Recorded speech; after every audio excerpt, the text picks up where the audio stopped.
नमस्कार दोस्तों, स्वागत है आप सभी सब्सक्राइबर बंधुओं, श्रोतागणों और भक्तों का हमारे प्राचीन ज्ञान चैनल पर। आप सभी का स्वागत है। श्रोताओं, आज की जो कहानी है ज्ञान से परिपूर्ण है और बहुत ही शानदार है। ये कथा लेकर मैं आपके सामने आज प्रस्तुत हुआ हूँ। एक बार की बात है जब पांडवों का अज्ञातवास समाप्त होने में कुछ ही समय शेष रह गया था और पांचों पांडव एवं द्रौपदी जंगल में छुपने का स्थान ढूंढ रहे थे। उधर शनिदेव की आकाशमंडल से पांडवों पर नज़र पड़ी और शनिदेव ने मन में विचार आया कि इन सब में बुद्धिमान कौन है, जरा इनकी परीक्षा ली जाए। शनिदेव ने कई योजन दूरी में एक माया का महल बना लिया और उस महल के 4 कोनों में पूरब, पश्चिम, उत्तर, दक्षिण 4 कोने बना दिए। अचानक भीम की नज़र उस महल पर पड़ी और वह आकर्षित हो गया।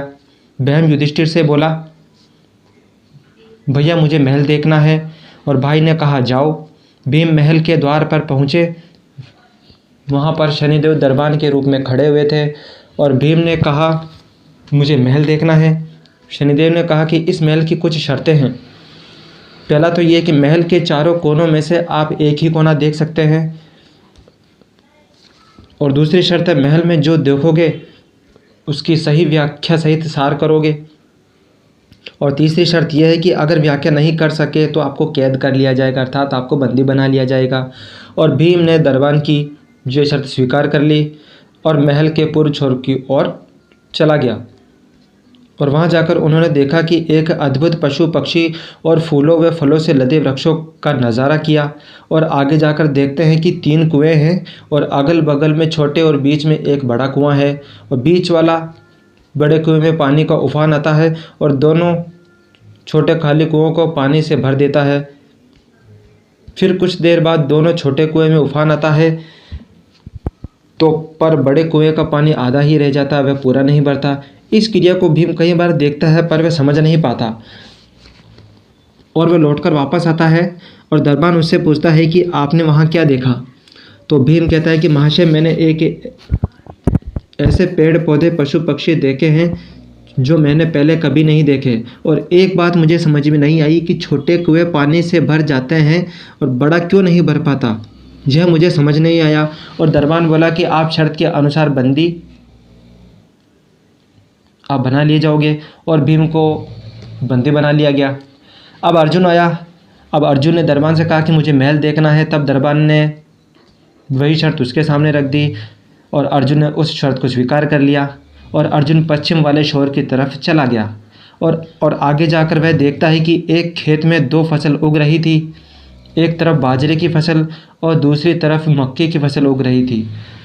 बाजरे के पौधे से मक्का निकल रहा था और मकई के पौधे से बाजरी निकल रही थी। अजीब लग रहा था और अर्जुन को कुछ समझ नहीं आया। वह वहाँ पर से घूमकर वापस आ गया और दरबान ने पूछा कि आपने वहाँ पर क्या देखा। तो अर्जुन बोला कि महाशय, सब कुछ देखा पर बाजरा और मक्का की रहस्यमयी जो बात है वह मुझे समझ नहीं आई।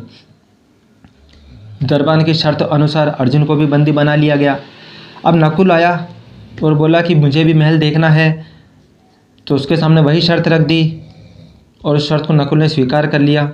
वह उत्तर दिशा की ओर गया और वहाँ उसने देखा कि बहुत सारी सफ़ेद गायें जब उनको भूख लगती है तो अपनी छोटी बछियाओं का दूध पीती है, और उसके समझ में कुछ नहीं आया और वह द्वार पर आया।